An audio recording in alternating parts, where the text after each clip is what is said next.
Uneducated, unfiltered, unhinged. This is the Mangina Dialogues. We at it again with your host Nick Scopes and the Gregolicious. You know how we do, cause you know we keeping it gangster and silly. Unplugged like a full swung titty. Bout get jitty, cause you know we down to the nitty and the gritty. And we make shit sound so damn pretty. Yeah, cause this unhinged comedy. And right now you're in the mix, so get ready, cause we bout to get it poppin'. And we ain't stopping. Uneducated, unfiltered, unhinged. This the Mangina Dialogues. We at it again. Yeah, we at it again. Uneducated, unfiltered, unhinged. This the Mangina Dialogues. We at it again. Yeah, we at it again. Yeah, yeah.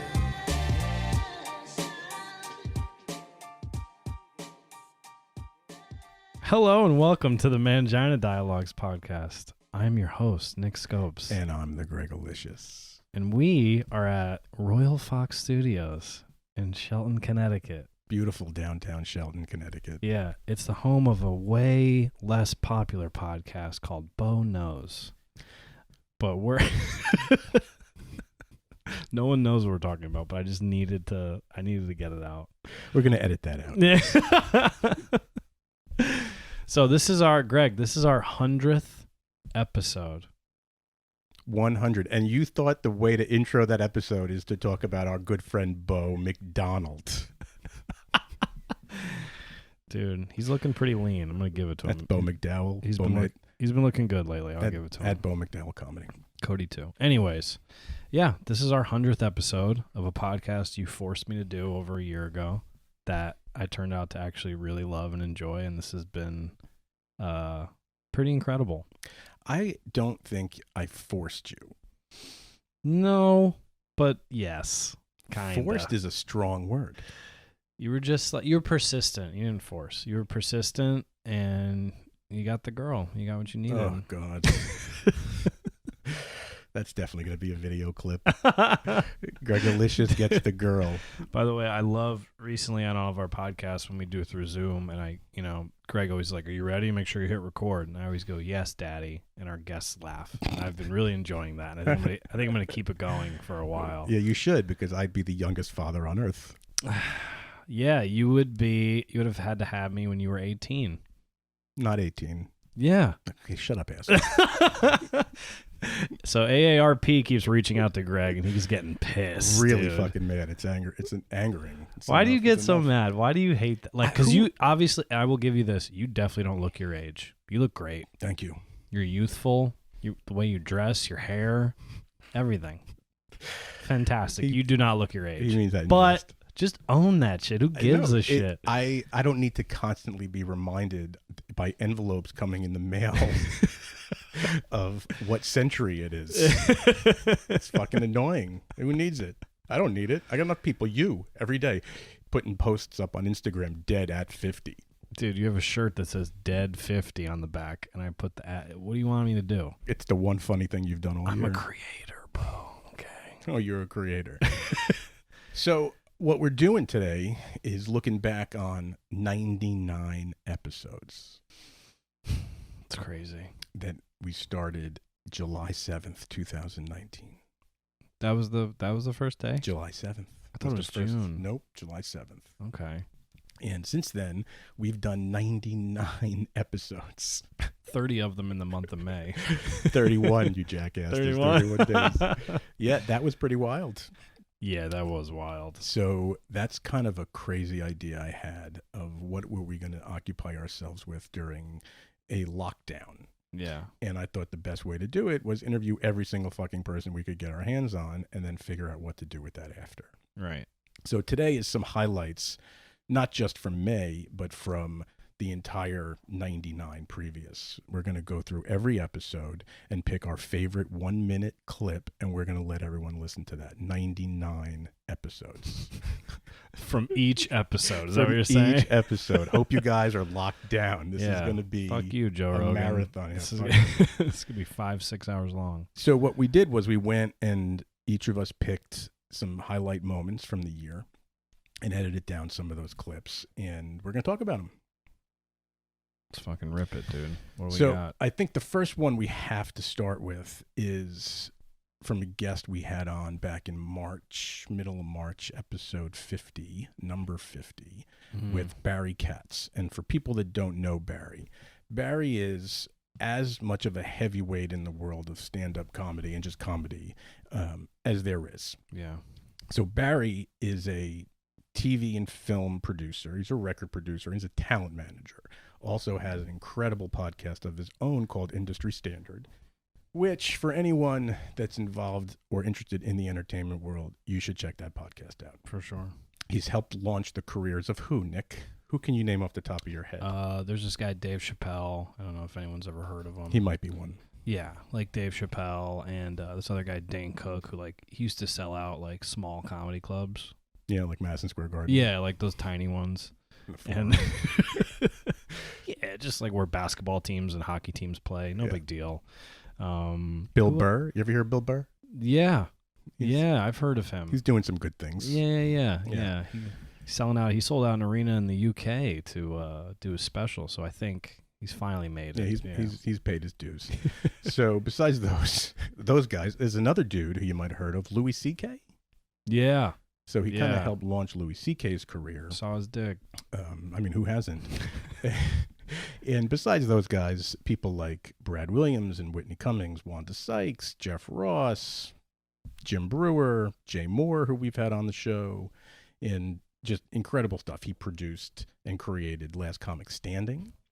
He produced the Whitney Show with Chris D'Elia and Whitney Cummings. I loved that show so much. I know, it would suck when that show got canceled. It was one of my favorite shows ever. Yeah. And, you know, if you just look at what this guy's done and how he wound up on our podcast, it just makes me laugh when I think about it because, frankly, we were not deserving at that time. Not worthy. And we're certainly not worthy still.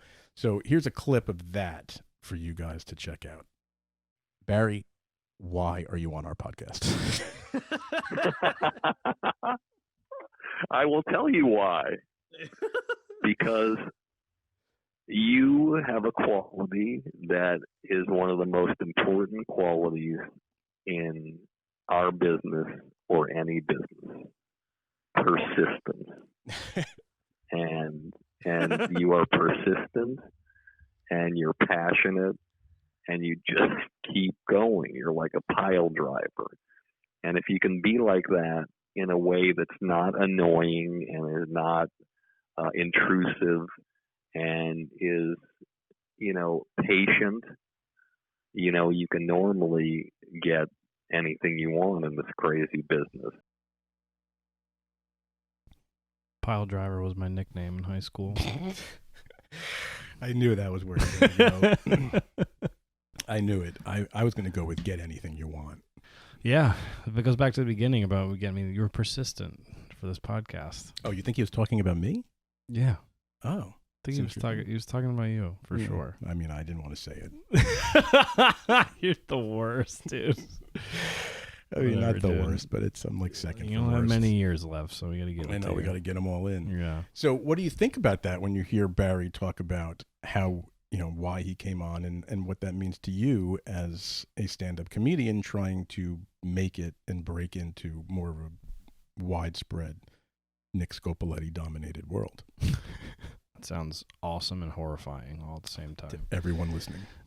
Yeah, when you told me you got Barry Katz, and I was roughly familiar with who, he worked with, and then I looked it up, and I was like, wait a minute. You sure that guy's the Is guy? Greg lying to me? Like, did he find a lawyer named Barry Katz, and he just made him come on the pod? I was like, he's full of shit. Yeah, because there's no lawyers named Barry Katz. No, no doctors either. Or people that own delis, but there's Manhattan. I get it. But no, that was incredible. And like a side note on the side of that, we had his email, whatever, and like I sent him one of my sets, and he gave me feedback. So like, that's pretty cool. Yeah, I mean, to have he was really cool about it. What did he say? I took too long to get into the start of my set. There was too much procrastinating. So he and a lot of girls or guys you've been with have pretty much the same. Same feedback for you. I sent him the first FTC set, the show with Ginsburg, which, as you remember, what a panic I was in the whole time, from like 5 p.m. till showtime. Today. Till right now, yeah. That was, but yeah, that was like I would say my first real, I don't want to say real show, but like that was the first time I was like, okay, this is kind of clicking. Yeah. So, but as he said, like, you know, he was straightforward with me, and I appreciate stuff like that. I don't get mad, or like I'm not sensitive in that regard. Like, just tell me what I need to do to get better. Like, if a guy like Barry Katz is like, you need to do this, this, and this, and he was very direct. I'm like, okay, I'll listen. I could be like, well, like maybe I can't deal with people that do that shit. I've seen it even at like my job. Like when your manager like says something to you, not in a rude way, just like, I think you should try, this would be probably better for you, and they take it all personal and get mad. I'm like, what are you doing right now? Like, why wouldn't you take that advice from someone who's more experienced than you? Like, why are you taking this personally? So yeah, he was like, you got to get into it quicker. And he was straight up. He's like, listen, he was like, I know a lot of people. He's like, you're very lucky you get to send this to me. And people are like, oh, that people might think that's like a dick thing to say, but it's really not. No, it's not a dick thing. It's to 1,000% true, and I'm fine with it. Like, Yeah. I get it. Like, I would expect the same thing if, like, I don't know, if I were applying for a job and like I had to do like an interview or something like that, and they're like, you took too, like, I would take the advice. You take the advice. So he was direct with me, and it was great. And his episode was great too. Yeah, I mean, there's no better person to take advice and at least feel that it's very credible advice to take. Yeah, I'd say so. Say so. So, I mean, we could talk about Barry forever, and we kind of we did. could. Actually, when we had Barry on, we didn't really get a chance to get many words in. I'm cool with that, man. There's times where, you know, like people that listen to the podcast, just friends, will be like, you guys need to like talk more. I'm like, yeah, but we have guests that like are like Barry Katz that just talk and they have great stories. I'm not gonna. Why? I mean, like, I understand it's my podcast, like it's our podcast, but like, why would I interrupt? Yeah. Let him go. Yeah, you want to hear what he's going to tell you. That's valuable. I mean, to you, to me, to people that listen, you know, I just can't believe the guy came on our podcast. Yeah, I can't believe he watched my set. And took an hour. It's unbelievable. And, you know, other people that blow my mind that have taken the time out of incredibly busy schedules to come shoot the shit with us. The next one that actually, I mean, I'm a huge fan of not his political positions, but him as a person, and what he's done and what he's doing right now, is Anthony Scaramucci, the Mooch. A lot of people, that guest, a lot of people reached out to me. Yeah. Like that, I like just a lot of my buddies that were in like finance and stuff like that. They all know, you know, who he is. And it's funny because, you know, our podcast name is interesting, right? And some people might see that and be like, what the fuck are these guys? Like, really? Yeah. But when I tell people, for example, at work, like at Equinox, a little bit, you know, they're higher end people, and they're like, yeah, we had Anthony Scaramucci on our podcast. And they're like, what? That's the one I send them as like the intro. I'm like, you don't want to hear us, you know, talking with whoever about, you know, something stupid. Like, we had Anthony Scaramucci on, who was, you know, he's the man, dude. He is the man. He's straight up an Italian dude from Long Island that made a lot of money. Made a fortune in the investment business, and then got involved in the Trump campaign and wound up being the director of communications at the White House for a record-holding 11 days. 11 days. Yeah. And went down in like one of the greatest balls of fire ever, and lived to tell about it, and now has a totally different position on the president than he did going in, and why he got to work with him. And just the stuff he says is insane. And this is my absolute favorite moment of that interview. And definitely, obviously, in the 100 we've about to do. Take a listen. You've never felt alive that when the president of the United States is calling you an unstable nut job on Twitter. I mean, it's a very invigorating thing. I mean, I would kill to have the president of the United States call me a nut job on Twitter. It was wild, man. I mean, for one, it's probably true. For two, I mean, that's a great clip that goes down forever. Yeah. Do you remember when he started talking like numbers and like finance stuff, and then my eyes rolled in the back of my head and they glazed over? Like, you saw me like going into another dimension. It was the best.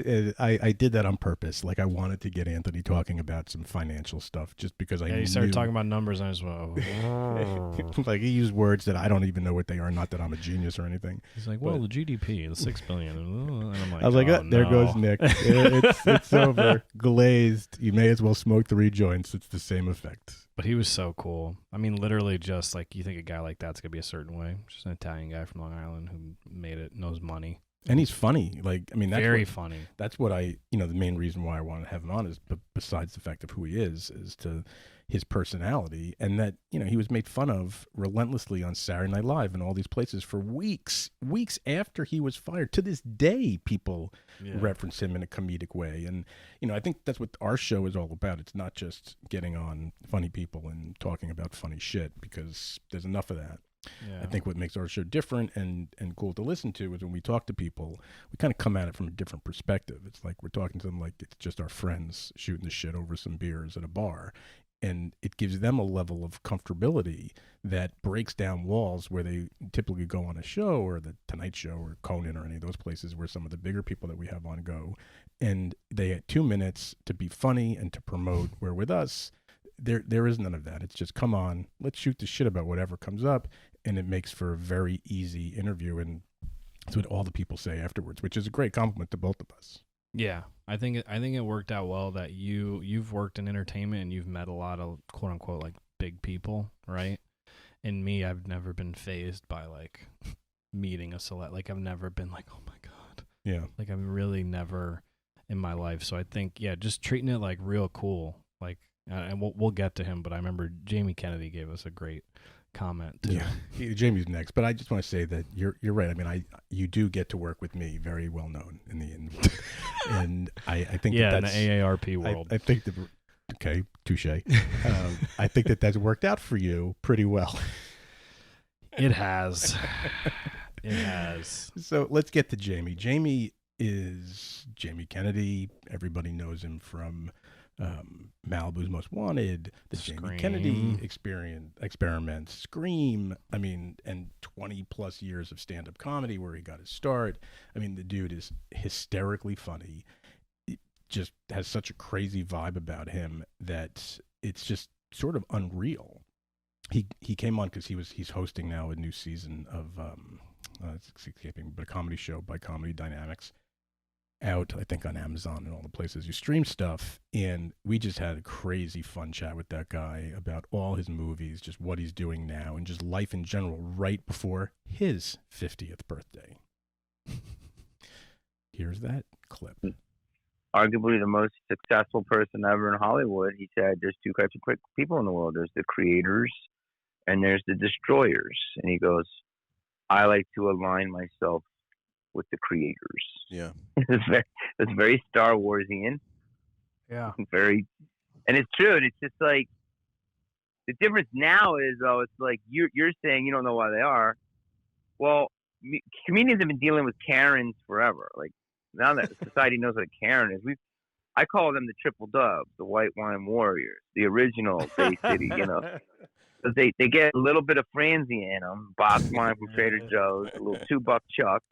They think they know everything, and you know who my husband is, and blah blah. And they've been getting literally tossed out of shows for at least a decade, and they're the most entitled group. And then, now the world is seeing them. But the weird thing now. So that was one of your favorite clips. Yeah. And I'm kind of curious as to why you picked that one, besides the fact that he has an awesome White Wine Warriors comment. I mean, the whole critics are never creators quote, that's been in my Instagram bio for like 3 years. As soon as he said that, I was like, yeah. Because years ago when I first started doing like podcast stuff, when I had a strength and conditioning podcast, I'm not good with you're just putting yourself out there, right? Constantly. And it's tough in the beginning. Now I'm better with it. I don't care as much. But that quote, like critics are never creators, kind of, that would help like reel me in, like help calm me down a little bit and be like, listen, man, like the people that say the most shit usually are upset about something. it's never you, not never, but it's almost never you. And It's not you, it's me. Yeah, but it's almost never, you know, they're harboring something. Like, I can't even fathom the people on social media that comment negatively, that take time out of their day to say something to whoever. Like a 19-year-old girl, like, you're ugly. Some fucking nerds like, you're fucking ugly, stupid bitch. I'm like, if someone is taking the time out of their day to do that, they have a problem. Yeah. Okay, and they are not my concern, and I don't care. So I literally have had that in my Instagram bio for like 3 years. What's the tag in your Grindr bio? AARP for me. Looking for a sugar daddy? Yeah. I'm tired of working. You know, to that, I have a saying that I didn't make up. I stole from somewhere, where it's, if you have to tell someone how tough you are, you ain't so tough. Oh yeah, that know, too. Or if you wear a tap out shirt, that's big. We're in the Valley too. I know there was back in the day there were shit. Remember tap out shirts? Oh my God, that's who you knew when I was a bouncer. That's who you knew would come to the bar. They didn't know how to fight, but they looked like they had a shaved head. They walked around like this. I can tell you, I know or knew those tap out guys. The guys who made the company. Right. Yeah. And I can tell you that I knew them only because I wound up working with them. And the first time I met them in person was in their tour bus at a UFC event in Anaheim, California. Right. Wow. And I had no idea what I was about to get into. So I met these guys, and Mask, who's no longer with us, he got in a terrible car accident like 10 years ago and unfortunately died. Oh, wow. He full, I mean, they call him Mask because he wears full on makeup like he's in Kiss, right? And he's a super tall, like, fighter guy. Go into the tour bus. I'm like, who are these dudes? And then the other guy is like taller than him, like 7 feet tall. It's crazy. And then the third guy, Dan, is like super duper short. So it's this weird mix of like guys, like superheroes, and it's just weird. So, you know, met them, talked for a while. Really nice guys. One of them not so much. And we go to leave to walk into the Anaheim place where the UFC event was, and it's maybe 100 yards, right? Walk off their tour bus, which huge tap out logo, everything. Yeah. It took us an hour and a half to go 100 yards because of all the fans who like bum rushed these dudes, and they spent the entire time talking to them and like signing autographs. And I'm like, who the fuck are these dudes? Had no idea. Next thing you know, you go in and everybody wears tap out shit. And you're right. You like you knew who was going to cause the problem when one of those dudes walked into a bar wearing a tap out shirt. Yeah, tap out. That was a big indicator of a fucking loser. Usually. How do you feel about Affliction t-shirts? I had one. What about Ed Hardy? Never liked Ed Hardy. It was too sparkly. I had an Affliction shirt. That was a real ginzo back in the day. My college girlfriend bought me one. I remember wearing it. Of course she did. That was it. I think I had one Affliction shirt because it was George St. Pierre's, and we did a bunch of shit with George, and I had to have his shirt. So I forgot about that. It was his. Was it George's? No, he wore. He was an Affliction. Yeah. I forgot. Yeah, George was Affliction for very early parts of his career. Anyway, enough about me. Like it's my show. It's our show. Yeah, but the Jamie Kennedy thing, that's why I like that. I love shit like that. Because you can't, I mean, people berate him for shit, right? Like, at the end of the day, though, he's Jamie Kennedy. He's made a lot of successful stuff, and they're like, yeah, but what do I remember when he made Tremors 9? Okay. Hey, man, you got to get paid. You know, that's like when people, you know what fucking drives me crazy? Is when people are like, dude, Adam Sandler's movies on Netflix are stupid now. I'm like, he's Adam Sandler. You think he gives a fuck, but he's just having fun with his friends, man. Yeah, he's not doing this for money anymore. He's made some of the funniest movies of all time. Let him go fuck around. Oh, he's not as good as he used to be. Okay.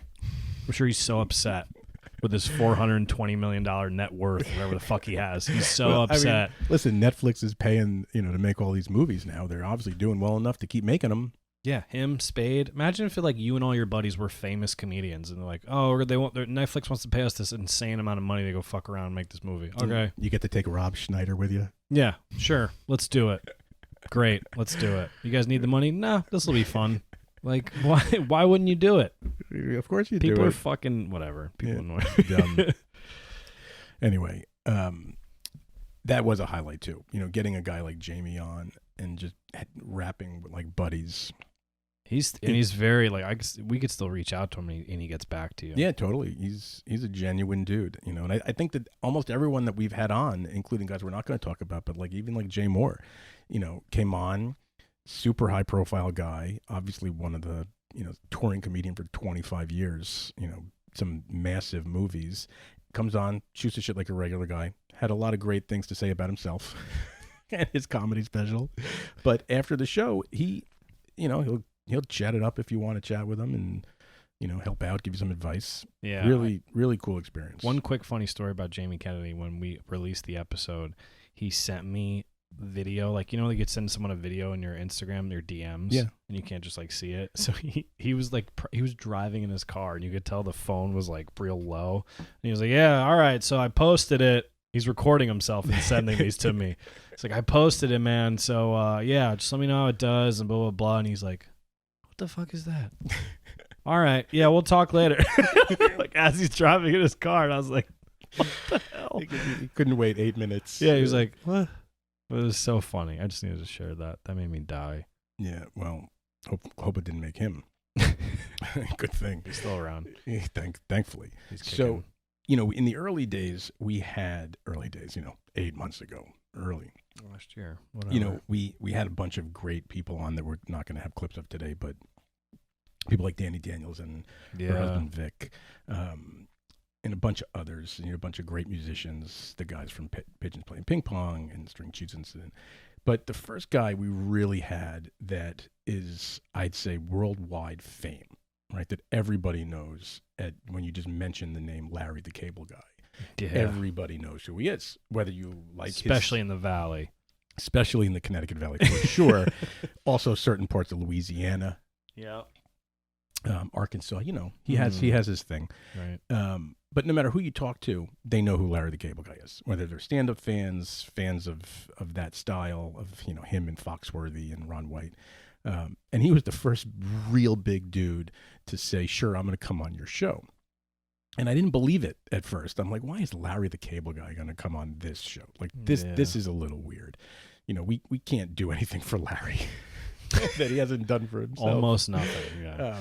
And that was an awesome episode. We talked everything about comedy. He went on an insane tangent about, you know, what was happening in COVID, because it was in the early part of March when stuff was just going down before a lot of shit was known. And he just let it rip. But that was the first guy. And I had some interesting things I wanted to ask him. Okay. I say I have some dumb questions. Classic. Well, I never ever, you know, tell anybody that wants to get into stand up, well, you know, it's kind of, if anybody ever said they wanted to do it, they just got to do it and try it. At least you've tried it. And you say, you know what? I tried that one time. And you never know. True. I always tell people, you never know. So stand up is such a great, fun, difficult profession. You just never know. It's true.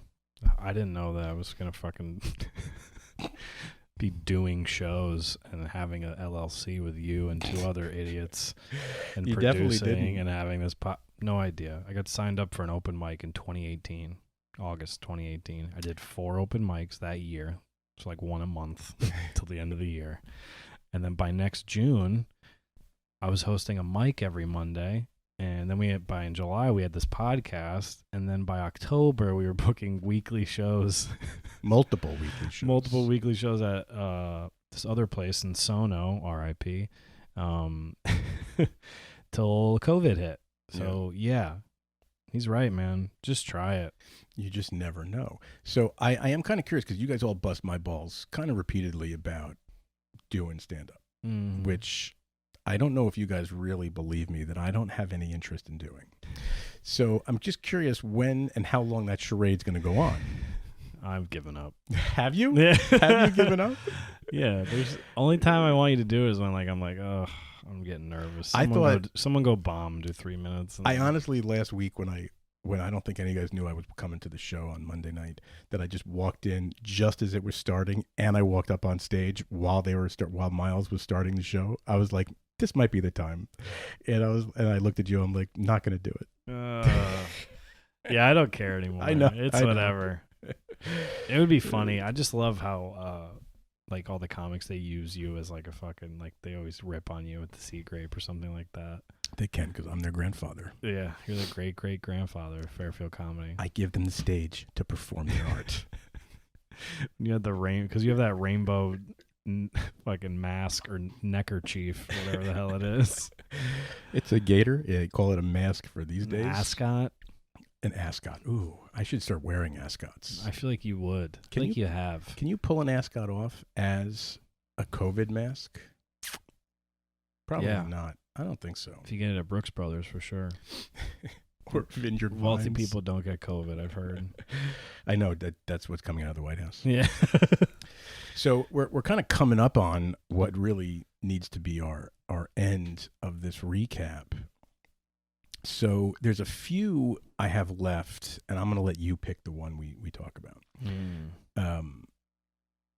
April and Amy from Shameless Sex Podcast, which is hysterical. They are two of the funniest, awesomest girls talking about sex in the most comfortable way. And also, they do really funny things on their Instagram where they read haters' comments. Yeah, it's hysterical. It's very, right? Yeah. Like, very well done and very funny. And, like, that's the type of people I like. They're creating, they're like, oh, no, this random person said this.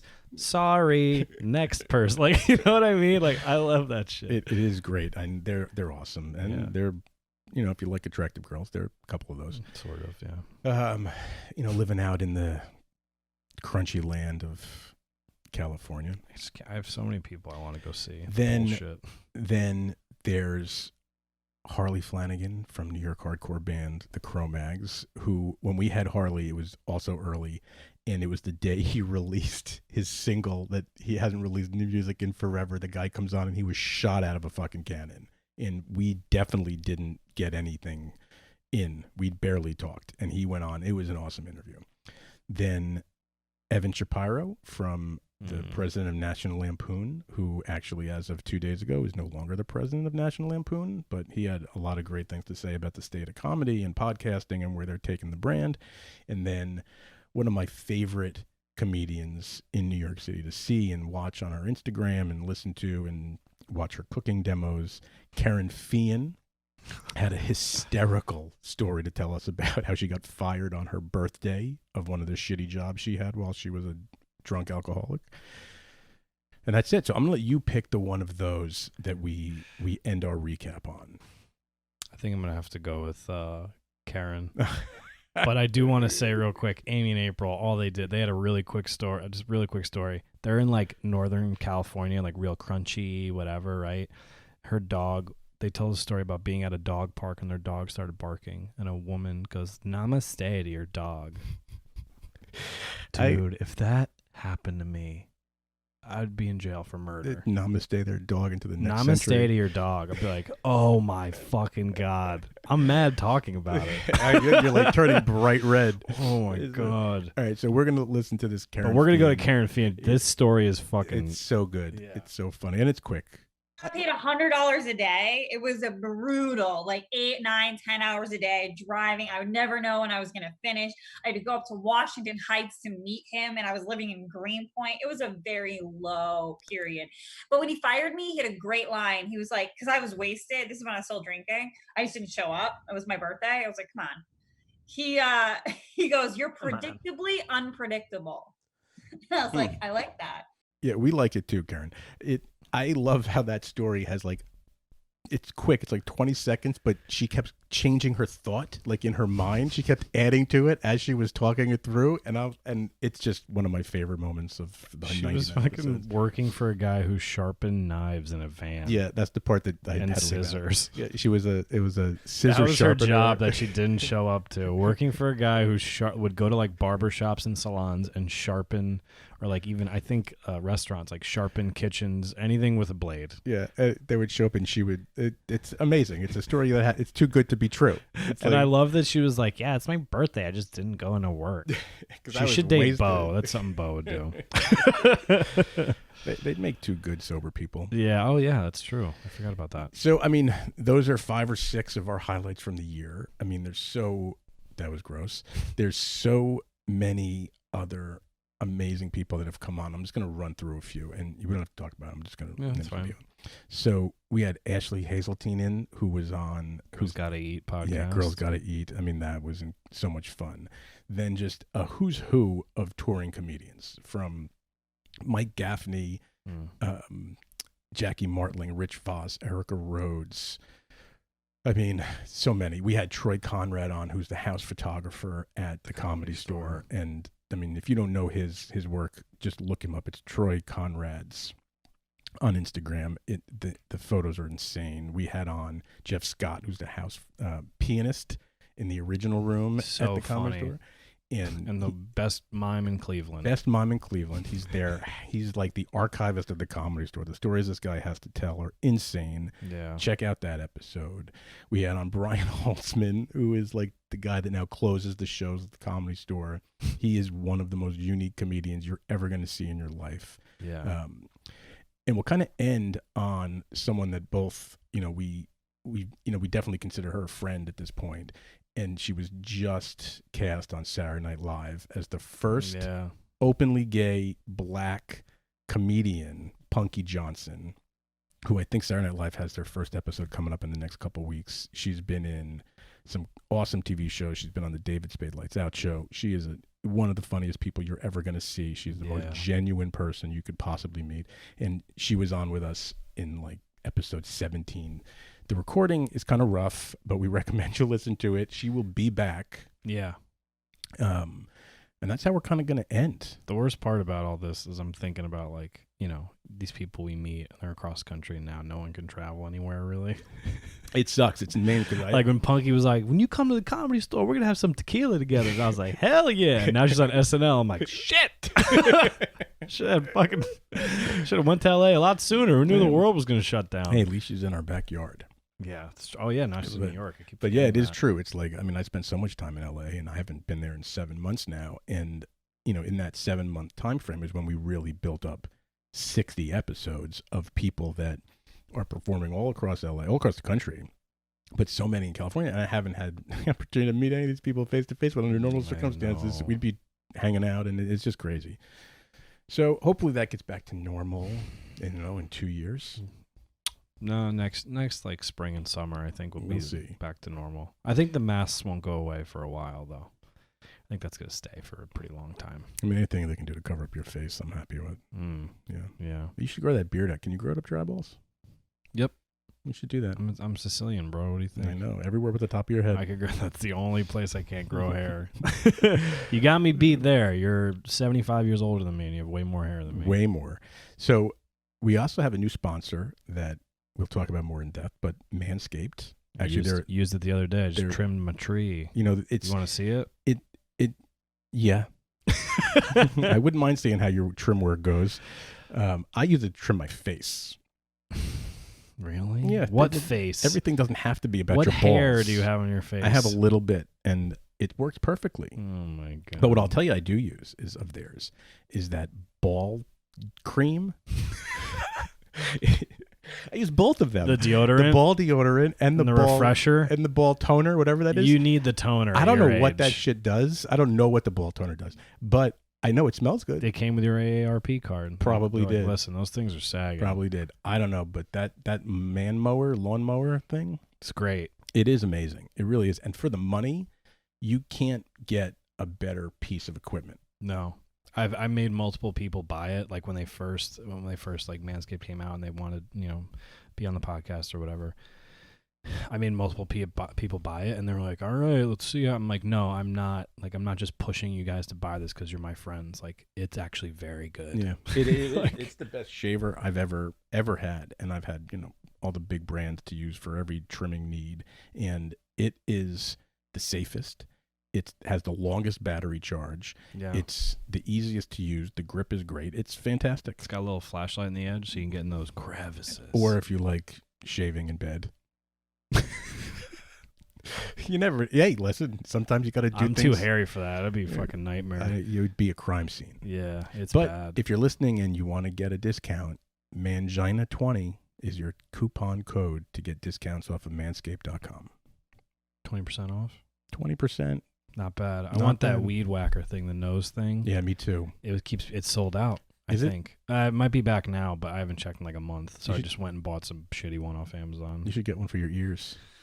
I'm probably gonna, and when I get to your age, I'm gonna need it. Yeah. My grandfather got to a certain point where his barber would spend more time in his ears and his nose than his actual head. Speaking of getting to my age when you need things, you might want to talk to our other old sponsor, BlueChew.com, BLUECHEW.com. For 10% off and free shipping, they will hook you up with some little blue pills that will give you a little extra bump in Give the you night. a hard time, but in a good way. In a good way. Anyway, I think that's enough of the sales pitch for this. So here's to 100 more. Cheers. That was so Our incredible. stupid little dumb water bottles. We're such idiots. At that, I think it's time to go. All right, thank God. I hate the valley. I'm just kidding. See you in 21. Silly. Unplugged like a full swung titty. Bout get jitty. Cause you know we down to the nitty and the gritty. And we make shit sound so damn pretty. Yeah.